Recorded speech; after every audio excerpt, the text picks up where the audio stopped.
ដឹងថាបងខំដែលធ្វើឲ្យអូនហត់នឿយដែលតាមបងកើយសួរដេញដោលអូនគ្រប់ពេលមិនមែនមិនជឿជាក់មិនមែនចង់រំខានមាសមេតែមកពីចិត្តបងទេដែលខ្លាចបាត់បង់រូបអូន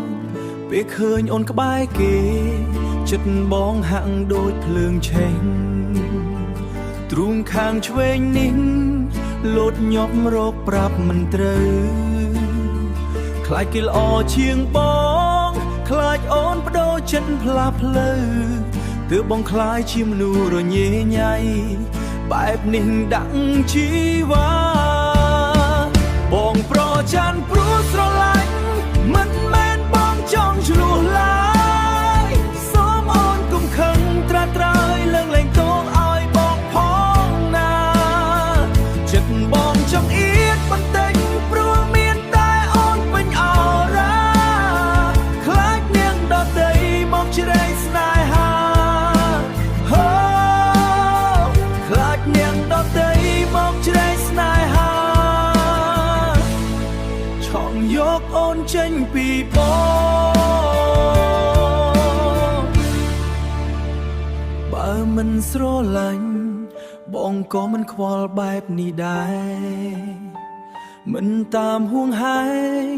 មិនតាមមើលថែគ្រប់ដងហើមសូមអូនយល់ចិត្តមនុស្សដែលធ្លាប់មានដំបៅដើមខ្លាចស្នេហ៍ដែលទើបនឹងផ្ដើមត្រូវរលាយព្រោះអ្នកទី3បងប្រច័ណ្ឌព្រោះស្រឡាញ់មិនមែនបងចង់ឆ្លោះឡើយសូមអូនកុំខឹងត្រាត្រើយលើកលែងទោសឲ្យបងផងណា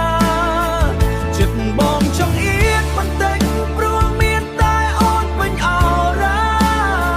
ខ្លាចនាងដតីមកជ្រែកស្នេហាខ្លាចនាងដតីមកជ្រែកស្នេហា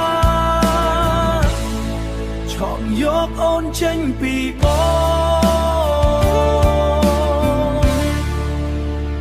ឈប់ខឹងបងស្រឡាញ់ព្រោះបងខ្លាចបាត់បង់អូន